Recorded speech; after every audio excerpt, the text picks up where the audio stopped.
Shalom, Jemaat Apollo Bali. Saya pertama-tama ingin mengucapkan selamat Natal 2021 dan selamat Tahun Baru 2022. Saya percaya kasih setia Tuhan senantiasa menyertai kita. Doa kami, kiranya kerajaan Allah semakin nyata dalam kehidupan kita pribadi, keluarga, komunitas, pemuritan, sel, dan jemaat. Dan kita bisa menjadi berkat bagi kota tercinta kita, Denpasar. Hari ini saya ingin membuka masker saya dulu sebelum saya melanjutkan lebih lagi apa yang ingin saya sampaikan dengan tema sebuah refleksi akhir tahun 2021. Nanti saya akan terangkan kenapa saya memberi tema itu. Jangan lupa kita selalu memakai protokol kesehatan ya. Masker dan hand sanitizer. Jemaat Bali yang dikasihi Tuhan, saya ingin mengucapkan salam yang selalu saya ucapkan. Salam permulaan baru dan salam sehat seutuhnya. Tema hari ini memasuki minggu pertama tahun 2022 adalah sebuah refleksi akhir tahun 2021. Kenapa saya ingin memberikan refleksi dulu? Supaya setiap kita bisa melakukan sebuah refleksi, sebuah evaluasi, sebuah proses di mana kita menjadi lebih baik di tahun ini, 2022 ini. Sebelum saya melanjutkan tema ini, izinkan saya mengingatkan tentang Yesaya 43 ya. Yesaya 43 ayat 19. Lihat, aku hendak membuat sesuatu yang baru, yang sekarang sudah tumbuh. Sudah tumbuh. Bukankah, belumkah kamu mengetahuinya? Pastikan setiap kita mengetahui jemaat. Pastikan kita mengetahui ada sesuatu yang baru sudah tumbuh di tengah-tengah kita. Nah, sesuatu yang baru atau permulaan baru senantiasa saya mengingatkan, itulah gaya hidup baru. Apalagi sekarang tanggal 2 Januari tahun baru. Permulaan baru cocok sekali ya. Sesuatu yang baru. Mengingatkan kembali sejak 2021 tahun lalu ya kita mengingatkan proses ini. Permulaan baru bicara tentang gaya hidup baru. Gaya hidup seperti jemaat mula-mula. Esensinya ya seperti jemaat mula-mula. Nah, tentunya dalam membangun kehidupan jemaat mula-mula kita banyak mengambil di kitab Kisah Rasul khususnya 2 dan 4. Kalau saya mengekspresikan kita mesti bertekun. Bertekun dalam apa? Firman Tuhan, bertekun dalam pengajaran Rasul ya, bertekun dalam persekutuan, bertekun memecahkan roti atau gaya hidup salib, dan bertekun di dalam doa. Nah, di dalam kita membangun proses jemaat mula-mula, suatu gaya hidup permulaan baru ini, selalu saya mengaitkan dengan apa yang menjadi dengan misi, visi, nilai-nilai jemaat Apollo ya. Selalu saya mengaitkan dengan proses ini. Makanya dalam kita membangun jemaat selalu berkaitan dengan mission, vision, value driven. Kita mengarah ke proses itu. Selalu mengaitkan dengan apa yang Tuhan taruh keluarga besar Apollo ini, baik di kita di Bali, baik itu di Jakarta atau di Lombok atau di network kita. Dalam proses ini, visi misi kita saya mengingatkan selalu ditulis pada waktu kita pertama kali kita melihat YouTube ini, yaitu menjadi murid Kristus melalui komunitas Jati yang memancarkan apa? Gerakan kasih Bapa surgawi untuk menghadirkan atau mendatangkan kerajaan Allah dalam setiap bidang kehidupan kita dengan nilai apa? Hamba dalam kasih Kristus. Saya memastikan proses ini menjadi proses penting di tahun 2022 ini, menjadi proses yang sangat penting. Nah, kenapa saya memberikan tema tahun ini, awal minggu ini atau tanggal 2 Januari tentang sebuah refleksi akhir tahun? Karena kita memasuki 2022, ada bagian Alkitab yang mengingatkan kita, mesti kita hati-hati. Bapak Ibu saudara sekalian, pergantian tahun menjadi sebuah proses yang penting. Penting kenapa? Karena itu tercatat dalam Alkitab. Kalau kita nanti membaca beberapa ayat di Alkitab tentang pergantian tahun, karena itu adalah sebuah proses atau boleh dikatakan permulaan awal untuk melakukan proses baru atau sebuah repetisi untuk kita melakukan sesuatu kehidupan. Dimulai dengan pergantian tahun, permulaan tahun sampai akhirnya kita menyelesaikan periode tahun itu. Seperti kita memasuki tahun 2022, kita melakukan pergantian tahun 2021 menuju ke 2022. 2 Samuel mencatat tentang pergantian tahun. 2 Samuel 11 ayat 1 dan 2 saya ingin membacakan. Demikian, pada pergantian tahun pada waktu dengar raja-raja biasanya maju berperang, maka Daud menyuruh Yoab maju berperang beserta orang-orangnya dan seluruh orang Israel. Bukan hanya Yoab saja, tapi prajurit dan seluruh orang Israel. Mereka memusnahkan Bani Amon dan mengepung kota Rabah. Sedangkan Daud, nah ini masalahnya, sedangkan Daud tinggal di Yerusalem. Sekali peristiwa pada waktu petang, ketika Daud bangun dari tempat pembaringannya lalu berjalan di atas sotoh istana, tampak kepadanya dari atas sotoh itu seorang perempuan sedang mandi. Perempuan itu sangat elok rupanya dan sebagainya. Sesuatu yang biasa dalam pergantian tahun adalah raja dan seluruh rakyatnya berperang. Nah, waktu itu bangsa Israel menyerang Bani Amon. Daud memerintahkan berperang, tapi masalahnya Daud sendiri nggak berperang. Nah, ini menurut saya Daud pemimpin yang luar biasa, tapi ada dalam kehidupan ada yang disebut namanya ya kelemahan lah. Ada namanya blind spot, ada sesuatu titik kelemahan. Salah satunya dicatat di Alkitab seperti ini. Orang berperang, Daud tidak berperang. Dia pemimpin, harus memimpin perang. Yang disuruh memimpin justru Yoab. Akibat dalam proses ini apa? Dia akhirnya kita tahu dari 2 Samuel 11, akhirnya dia jatuh dalam dosa dengan Batseba.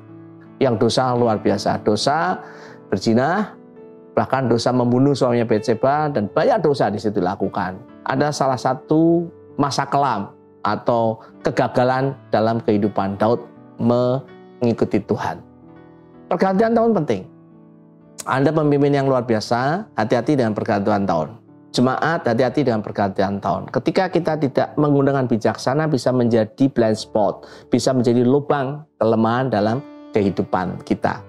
Nah, kenapa pergantian tahun menjadi penting? Kalau kita nanti membaca di Alkitab, Bapak Ibu bisa search aja di Alkitab, pergantian tahun nanti keluar beberapa ayat.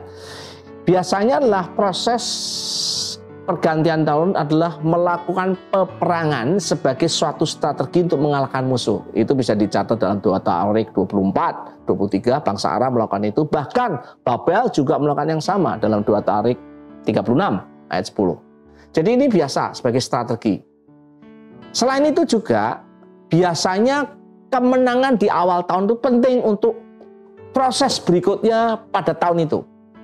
Kita menang di bulan Januari penting untuk Februari, Maret, dan akhir. Bukan berarti yang lainnya nggak penting. Karena kemenangan di awal tahun itu menjadi semangat untuk kehidupan kita selanjutnya. Awal itu penting. Maka dikatakan proses yang paling sulit itu adalah awal. The beginning is the difficult part of the whole process. Walaupun kita ditentukan dengan akhir dari sebuah proses, ya, end of the process. Nah, ini perlu kita sadari, jemaat yang dikasihi Tuhan. Nah, saya menyarankan awal tahun ini menjadi proses evaluasi. Tanggal 2 Januari ini menjadi evaluasi kita untuk melihat apa yang Tuhan sudah lakukan dalam kehidupan kita. Sebuah proses refleksi. Nah, gitu ya. Jadi saya berbicara apa yang Tuhan bicarakan saya sebagai pribadi, ya, sebagai suami, sebagai ayah, ya, suami dari Eliana Setiawan, ayah dari Besaliel dan Elizabeth Tenggara, sebagai pemimpin mungkin, penatua di Abolov, sebagai bagian dari anggota Komsel, sebagai pribadi yang kita sebut katakan menjadi mentor atau menti atau peer. Nah, ini penting sekali untuk melakukan proses ini. Nah, saya percaya ketika kita melakukan sebuah refleksi, kita bisa terus membangun, memasuki suatu permulaan baru, melanjutkan proses permulaan baru yang tahun 2021 yang sudah kita kerjakan selama 1 tahun.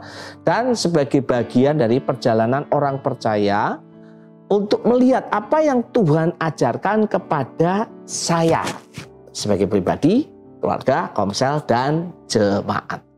Jemaat Abolov yang dikasihi Tuhan, ada 4 hal yang penting yang saya ingin sampaikan kepada jemaat sebagai sebuah refleksi dalam kehidupan saya. Saya sudah menyampaikan ini dalam 2 session, 2 minggu terakhir. Setiap Senin saya menyampaikan pesan kepenatuaan. Apa 4 hal itu? Saya ingin mengulang buat setiap kita, khususnya bagi teman-teman atau jemaat, atau mungkin rekan-rekan yang mungkin rekan-rekan jemaat lain yang menonton YouTube ini. Yang pertama, hal yang penting Tuhan ajarkan pada saya adalah keluarga. Yang kedua adalah meja dukungan.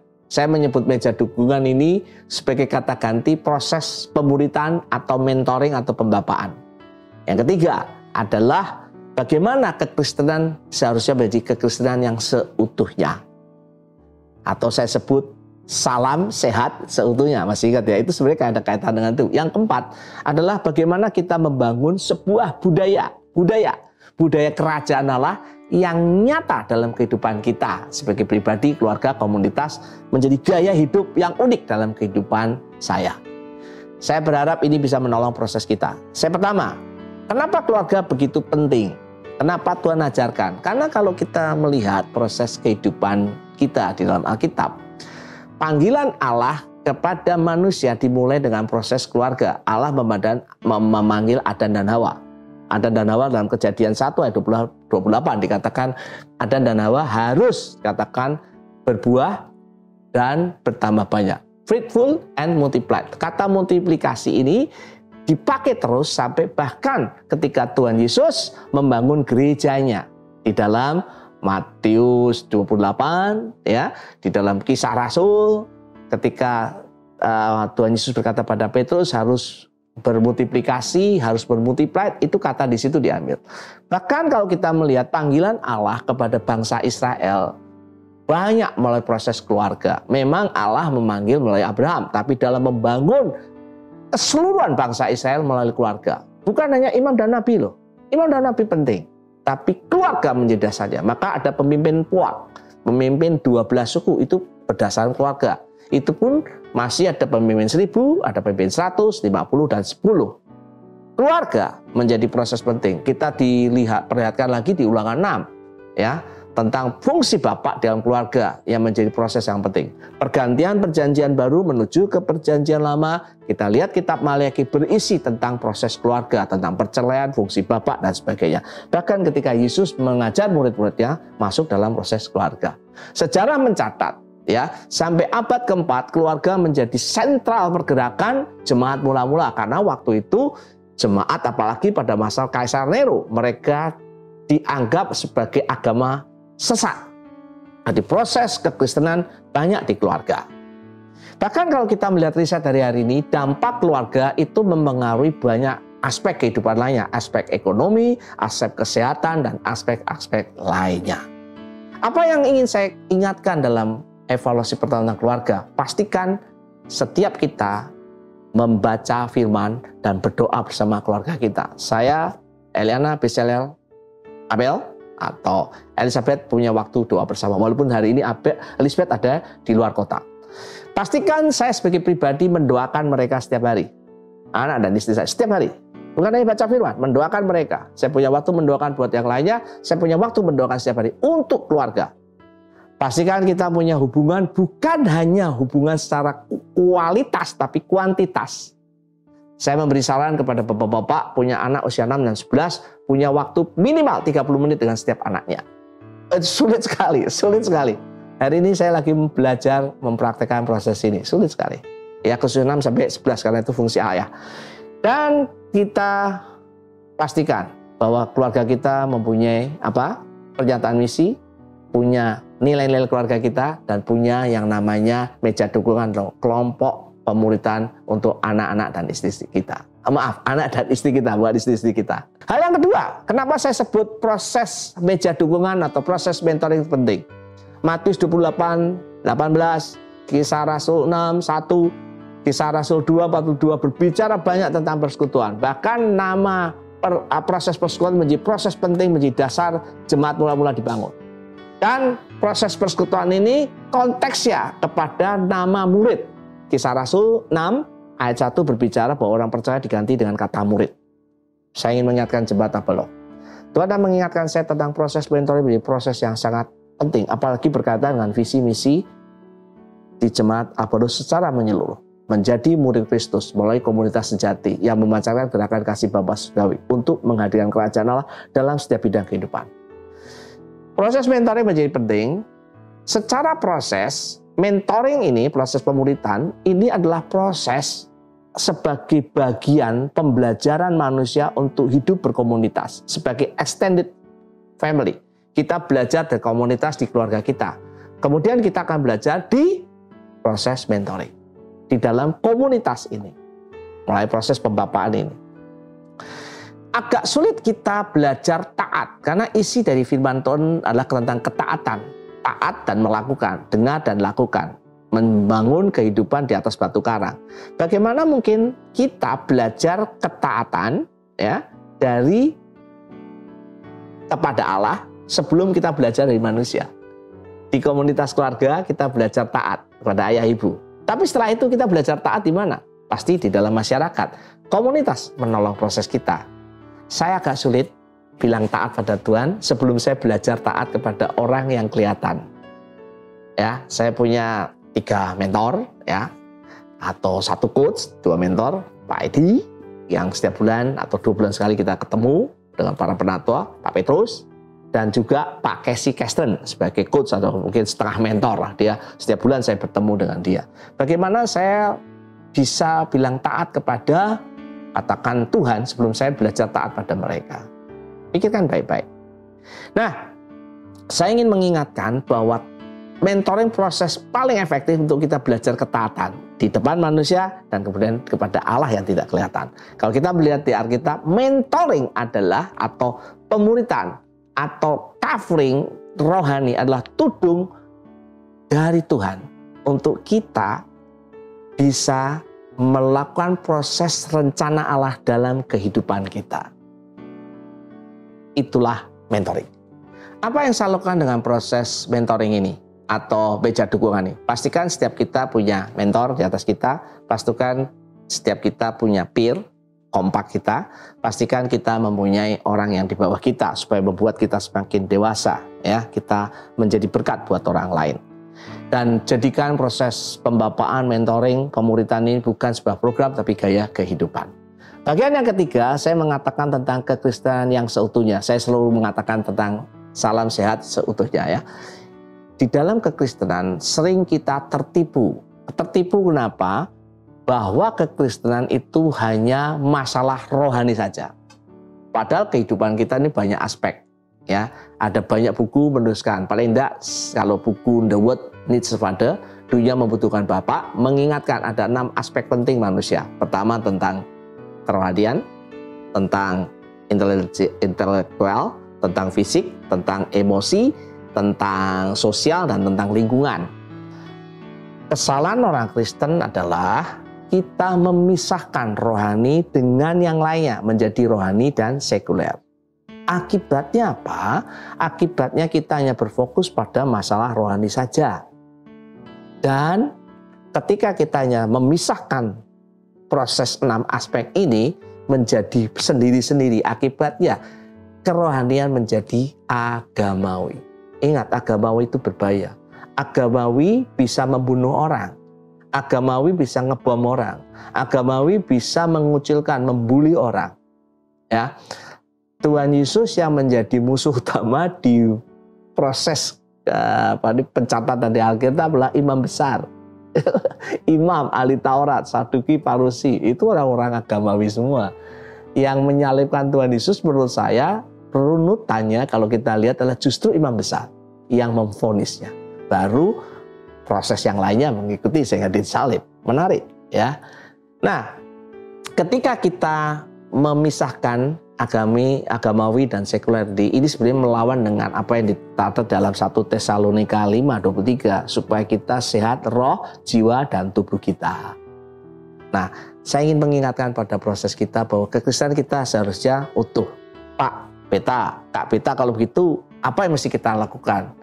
6 aspek itu saya mengingatkan kerohanian harus menjadi pusatnya. Kerohanian menjadi pusatnya di dalam aspek yang lainnya, sosial, fisikal, ya, lingkungan, intelektual kita atau emosi kita, supaya kita menjadi Kristen yang seutuhnya. Kalau kerohanian kita kuat, bukan otomatis 5 aspek yang lainnya kita akan bagus, belum tentu. 5 aspeknya harus dibangun. Untuk Anda mengerti ilmu pengetahuan, Anda harus baca. Untuk Anda sehat di dalam fisik saudara, Anda harus olahraga. Kita harus olahraga.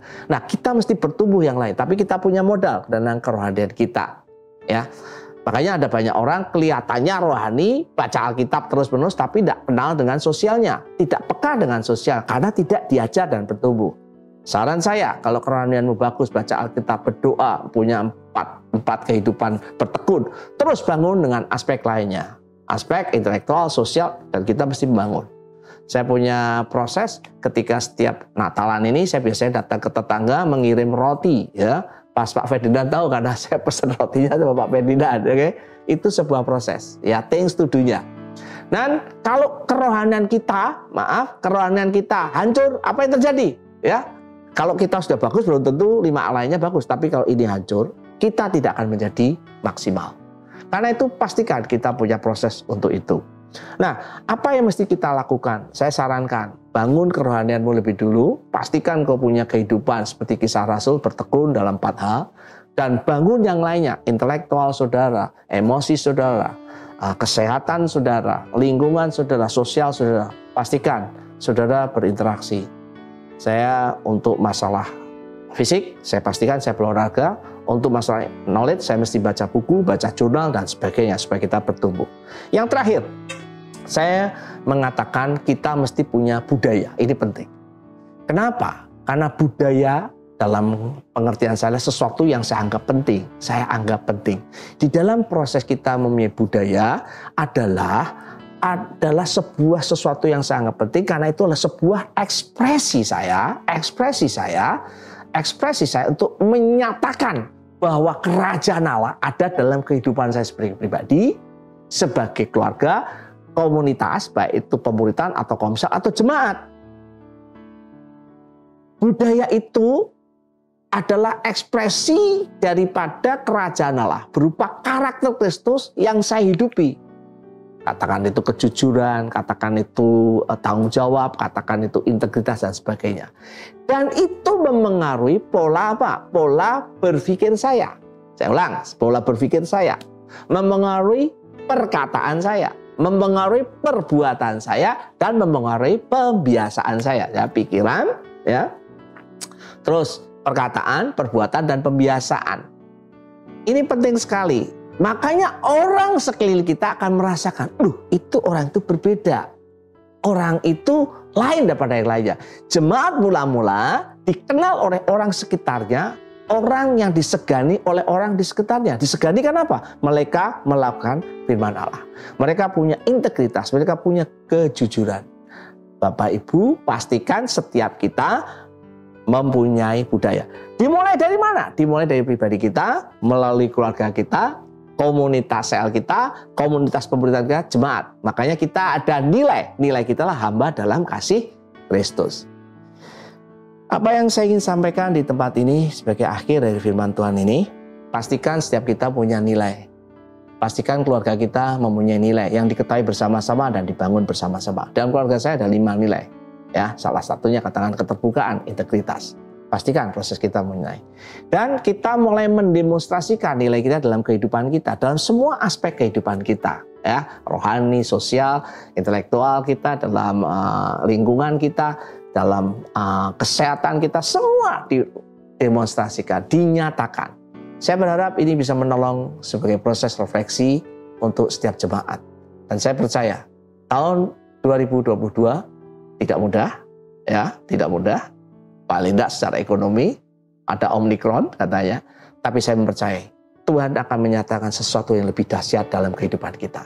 Saya ingin mengajak setiap kita berdoa sebelum nanti ada beberapa hal yang kita bisa diskusikan di tengah-tengah kelompok kita. Saya ingin berdoa. Terima kasih Tuhan untuk hari ini. Kami bersyukur untuk firman Tuhan, untuk pesan singkat atau pesan evaluasi. Kiranya setiap kami boleh melakukan proses ini. Karena ingin memberkati jemaat Abaloh dan Pasar atau Bali ini. Kiranya berkat dari Allah Bapa, Putra, dan Roh Kudus menyertai, mendatangi setiap kami. Berkat secara rohani, haus, lapar akan firman Allah, haus akan persekutuan dengan Tuhan, berkat secara jiwanya, damai serta sukacita ketenangan, dan berkat secara jasmani, finansial, kesehatan. Berkat ini aku lepaskan hanya di dalam nama Tuhan Yesus. Setiap kita yang percaya berkata, amin. Tuhan Yesus memberkati.